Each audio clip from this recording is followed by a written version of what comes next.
Yeah. And now we are recording. Anything you want to tell the audience, a possible audience, the 2-3 people that might watch this? Yeah. Hi. It's gonna be exciting to do a scene. Well, we just talked 40 minutes now. Well, we And didn't start. Yes. Anyway. yeah, we didn't start on time. I was late. But we have talked for half an hour about this and that, and we haven't talked before. This is the first time. And so would you start with solo or how?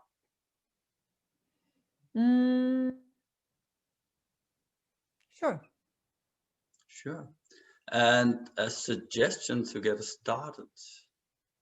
One or two. Random word. Huh? I'm just excited about random words. Sorry. So do you want 1 or 2 words? 2 words, please. And the word type, should it be noun, verb, or adjectives? Both of them are the same. Yeah, I think. Or Okay, we can say all. We can say all. Yes. Do it as random as possible. Domestic pump.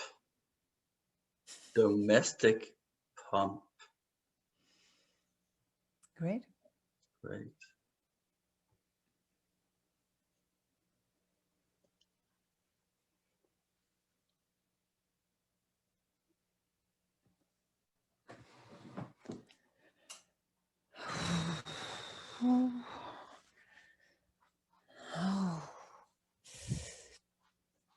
Oh, so many liters of water.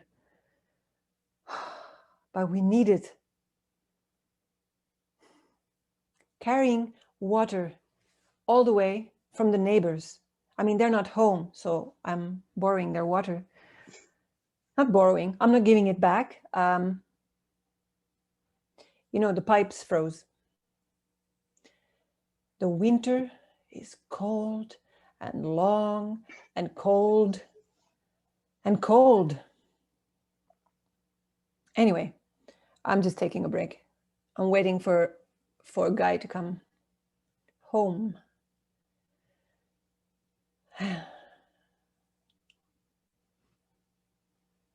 Maybe I'll make some coffee. Yeah, I'll make some coffee.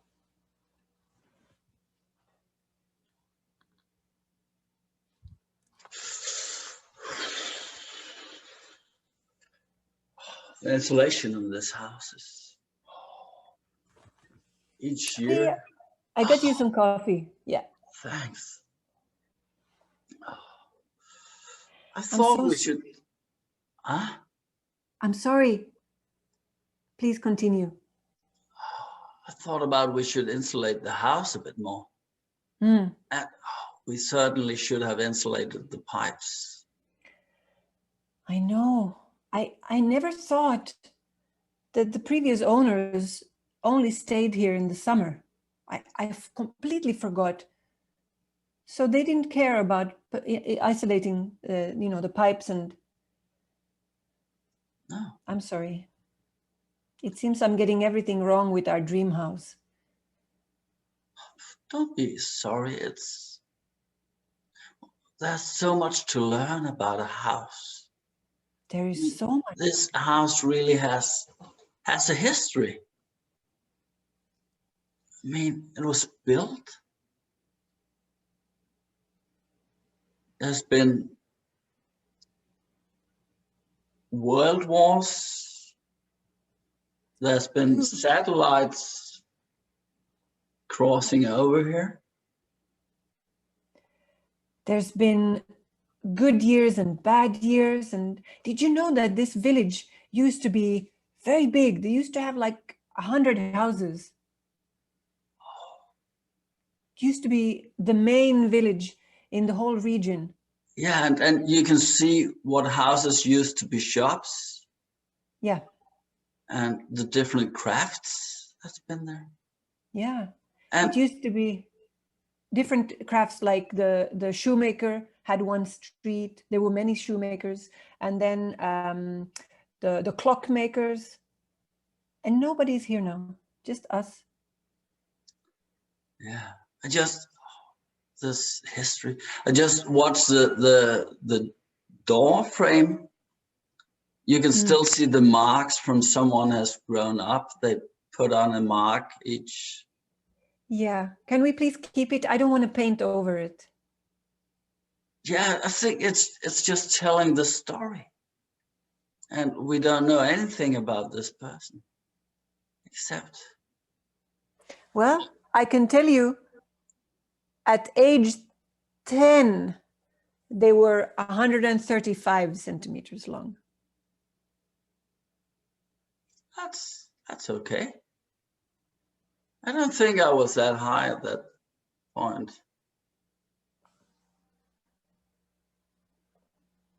Well, I don't remember what I was, but it's saved for all of history. Well, not all of, until someone paints it, but I don't want to paint it. I want to keep this house. And of course, with all these buckets of water in it from, it's not going to be easy. But the neighbor, I mean, we haven't seen them for months. Yeah, it's a summer residential area nowadays. They only come in the summer. So I'm sure it's okay that we just borrow the water take water from their well. Sure. It's just, I mean, this whole winter, just you and me in this forsaken town. Can you imagine 5 years ago, we would not have thought that this is our reality. No, I mean, my hand is all numb after cutting the wood, chopping wood, and yeah, that's been some 5 years. Almost. I think it was 5 years ago. You remember we went to that Irish pub? Yeah. And we started randomly talking about your grandmother growing up in a place. It's not too far, obviously, but I think it started. That's when it started. That's where the thought was planted.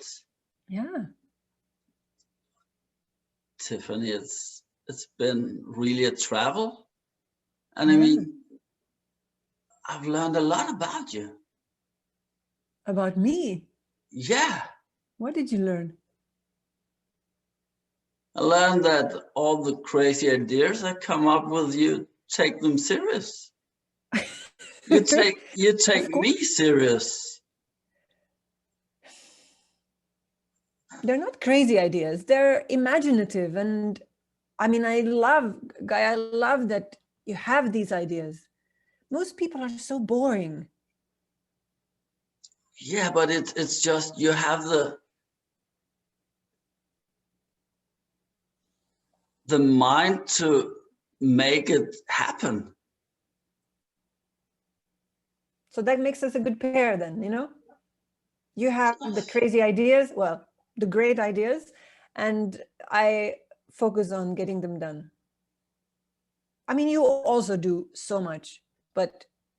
Yeah, but it's like, it's when you are at my side that I'm actually able to get it done. If I didn't have you, I would just have the idea and then it would slip away. Well, before I met you, I was just doing a lot, but I was doing the wrong things. I was in this frame of mind that I needed to get all that job experiences and start my own business, and I was just doing and doing without stopping to think what I actually want to do. What's fun and what's meaningful. I was just doing. So with your ideas suddenly, and also you're great at asking questions. And that was the first time I realized that I don't like my life at all. I mean, at that time, Yeah. now I do. I mean, this is crazy. It's so frustrating, and my fingers are hurting from the cold, but I enjoy it so much more than my Just a terrible second. job. I'll go and grab my grandmother's gloves. Ah, sure. Yeah, I'll be back. I'll go make some more coffee. Yeah.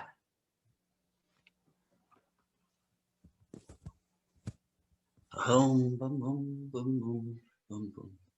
Oh, these woolen gloves. I mean, she shouldn't be freezing her hands off making coffee, the best coffee. And alone here, away from all the fuss on the careers. Oh, it's like the world around us could be gone and we wouldn't notice. That's really a thought. I mean, what if the neighbors didn't come back? What if it was a big disaster and we were here alone?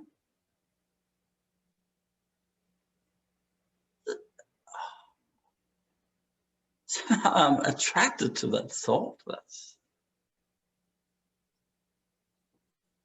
the happiness so big.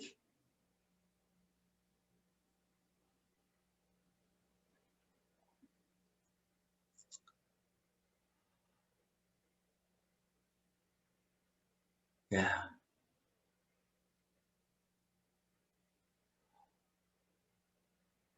Maybe this is really meant to happen.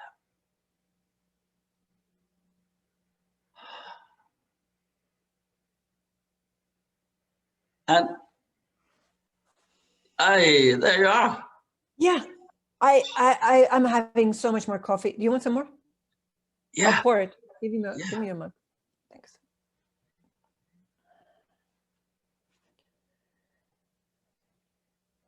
And here are the gloves. Oh, amazing. They're so nice.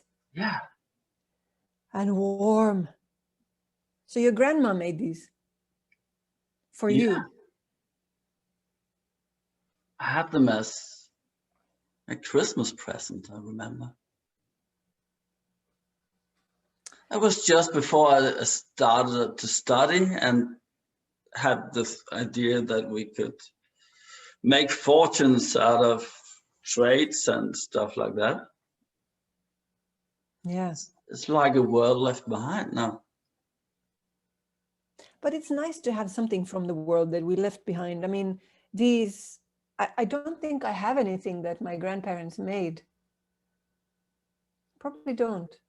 I mean, I remember lots of good memories, but it's really nice. Oh, it's starting to come out a little bit. Let me fix this. You need to fix it so you can keep the memory. Let me just see. Oh, I think I'll just, I'll sew it up a little bit. So,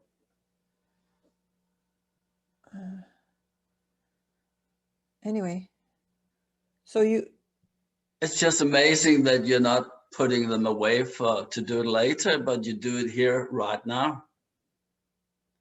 I like to get things done, you know? Yeah.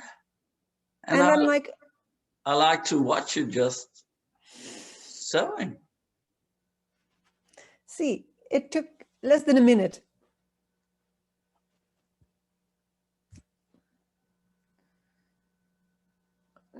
Okay. See, you can see it a little bit, but fine. Next time we go into town, I'm gonna get some brown yarn. So I'll redo it so that it matches better. But at least your fingers are not gonna come through. You'll keep these. Yeah. So I was thinking, if should we make plans for these next Yes, months, or should we just go day by day? I think we should have plans, but give enough flexibility. That's something I've learned here. I used to not really see that there's, chaos in the world. I mean, like this whole pipe freezing thing. It's good to have some extra time, but I do want to start putting out some flowers, some bulbs, some tulips and things in the garden next month. And what would you like to have in the garden? What's one thing that you always wanted? In the spring, when the tulips and all the different crocuses and all the different flowers come up in different times, like step by step. That's so beautiful. And yeah, I think the roses, well, I put them in a pot over, but they should go out in the garden. We should have more rose. Let's make a rose garden. Yeah. Let's make a little part, by the corner where the swing was before, the one that broke. Oh, We yeah. can make like maybe even some rose bushes, and then you can sit inside. There's a little table and things. Yeah. And then on the other side, we can have the potatoes, the peas, beans. It's so nice to hear you talk like you're a farmer. I mean, Mr. Lawyer from town. It's so nice. Thanks. It's like here we just connect. I mean, you remember when we went out on dates? It was all talking about the big plans, but we weren't really in the moment. I mean, Yeah. do you miss getting back to your job as a chef? I mean, this fancy, you did some of the greatest recipes and food. I can still make it. The only thing is that now I don't work 12, 15-hour days in a sweaty kitchen, and yeah, it was a great place to work, but it was also, the level was already getting to the point that it felt like all I got was criticism. And I don't know, I much prefer it. And, I saw when I was on a walk yesterday, 2 days, anyway, yesterday I went for a walk, and I saw, on that street that goes past the old market square, there's actually a place that used to be a cafeteria. And in the summer, when all the summer, the people come here for the summer, maybe we could set something up. Maybe we could start a little cafeteria. Yeah. And I heard that there's a season for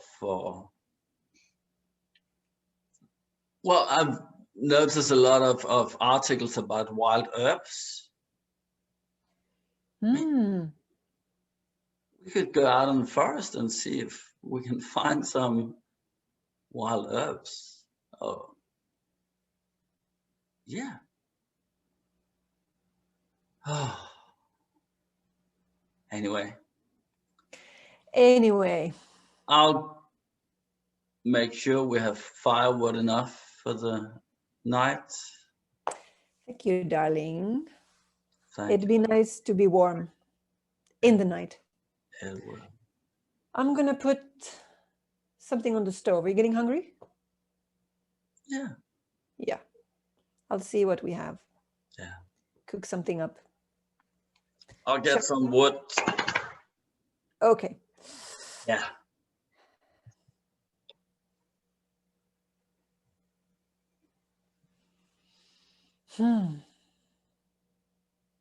Omelette?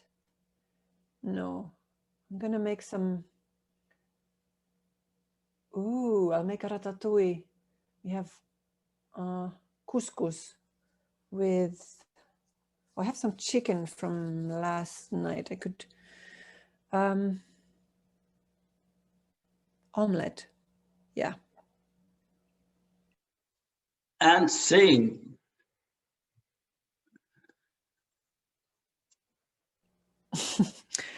I think that was also 20 minutes. Yeah. But really nice reality. Yeah. Is it normal in Finland to go out and live in a cabin out in the woods? Yeah, in the summer for sure. Yeah. Yeah. Not so much in the winter, but yeah, people do. I think there's quite a strong connection to the countryside and to the forest, and the urbanization process happened like only in the 60s. So a lot of people still have their sort of family home or something like that. Yeah. So they go. Yeah. How about in Denmark?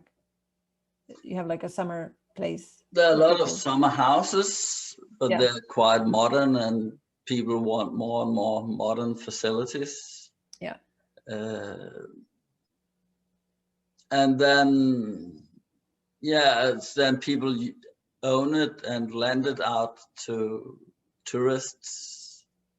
Yeah. Up along the west coast, because we have beaches and stuff like Yeah. that. So a lot of Germans coming up to be in summer house. Then some, I think, Copenhagen people, some of them have stuff in Sweden where they go out of country. You have big forests there. Yeah.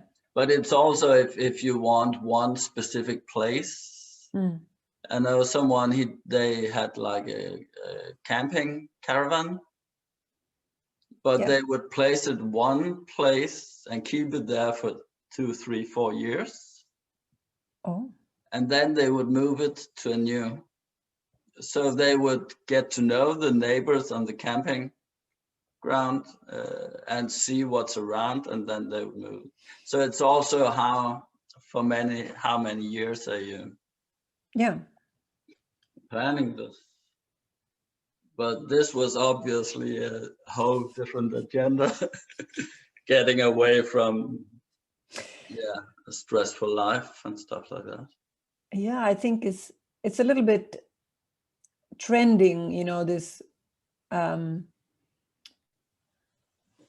going back to simpler lives, and maybe this was a little extreme, but I know that people do, especially now in COVID times, where people's jobs have become a little bit more distance oriented, so you don't have to do a long video already. Well, it's not necessarily how people get into improv, it's why they stay. I just started the recording again. And so what do you like about improv? Why did I stay with improv? That's a very good question. Oh, that's a harsh question, but what do you like about improv? Yeah, I mean, it is the same thing, I suppose. The things I like about improv are the reason I've stayed. What I like is those little moments of magic and seeing, I mean, especially when doing scenes, is you see this thing that didn't exist and suddenly it's true, and then it grows and grows. So I like those moments, but I would say on a general level, I really enjoy the company of improvisers, because it seems like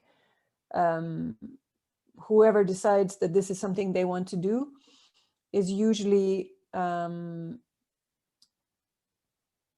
a person who wants to collaborate and who is getting better and better at collaboration, and usually empathetic, and like it's really lovely people who do improv. Like on average, I've met like some really amazing people, and I think, I don't know if it's sort of a chicken and an egg. Is it so that people who like collaboration and who are attentive to other people's emotions or situations, do they gravitate towards improv, or is it more that people who do it more and more, they become better at it? Probably both, but yeah, probably both. Probably both, but I would say probably that improvisers are the reason I stay. But yeah, those little magic moments where on stage, or it doesn't have to be a stage, it could be just like a Zoom or a classroom where we create something together that didn't exist before. Yeah, and then this whole brick on brick moment that slowly builds a reality. Yeah, is just and yeah, so the new inventions will be somehow in this reality and is somehow behind. And I love the way that we now seen tripped a bit back in the past, and then we came back to the present again and again. And then we went to the future a little bit. I mean, yeah, planning. yeah. So it's the people. Yeah. Yeah. But yeah, they're part of the whole. Are you part of improvisers talking about food? Yes. Yes. And it's, yeah, the whole way the debates or stuff happen there is interesting, because it's there's nothing at stake, but still there's interesting information sharing somehow. Also because, yeah, it's people from all over the world with different cultures and different so I guess there's this thing that, okay, what I think is true is not necessarily the case for other people. So yeah. Wow, nice. The people. Yeah, the chicken and the egg, that's an interesting philosophical question. I know I was doing an intensive, and then we started to talk about improv could be used as neuro programming, because you start to get a different way of thinking. Yeah. On stage, or in the scene at least, not necessarily outside, but yeah. Yeah, for sure. I mean, you do. One thing that I've noticed that, if not changed, but it has doing improv has enhanced in my brain function the ability to see patterns. Yeah. So I notice them much more, and also in my work. So I work in the field of future studies, and I find it especially valuable, this sort of, if this is true, what else is true? When you make scenarios about the future, and you can, I think that's it's a very simple tool to give people. If you say like, okay, let's now pretend we're in the year 2040, and then they can get very stuck and it's very abstract. But then if you give them one thing and you say, okay, if this is true, then what else is true in that world? So basically you are creating worlds that don't exist. So I'm finding that improv helps a lot in supporting people to think about the future. Yeah, and also to think outside. Also, a thing I noticed was the thing about pointing something out. Mm. If someone suggests or gives a hint, that just grab it and point it out. Is this what you're implying? Yeah. That's an interesting, probably something I'd be afraid or hesitant to do in real life. But in a scene, we are allowed to do that kind of stuff. Yeah, probably in real life, I wouldn't create a tilt from a small thing, but in a scene, sometimes you need, you gave me a watch for my birthday, I hate watches, so creating drama when it's necessary. Yeah.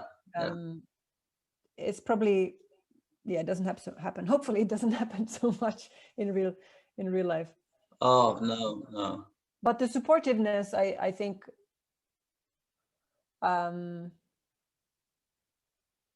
and maybe also one thing that I've learned, because I realized at some point that improvisers are not only actors but also writers and directors to some extent, because while it's happening, you have to be like, okay, how does the story go, or how should we stand on stage to make it more interesting aesthetically? So you're thinking about all those things, and maybe it also creates, I think it's a tool for empathy, where you can step outside of yourself and you can look at the whole situation. Even in your real life, you could be like, okay, so this is what I'm feeling, but maybe what about the other person? You can start to maybe understanding what they are experiencing. So yeah, I think it's a tool for empathy as well. Yeah. Well, yeah, and also, well, online here I've had quite a few that were into applied improv. Yeah. Which is a big field of different elements. But yeah, applied improv and mental training and anxiety issues, hurdles. Yeah. And they use improv basically, to be in that unknown reality that can change every second, I suppose. But yeah. Well, let's stop the recording. If anyone is still watching, I'll merge the two together in the end. Cool. Well, thank you. This was really a nice thing to do I'll just on a stop dark the evening. recording, then we can Sure. say goodbye afterwards.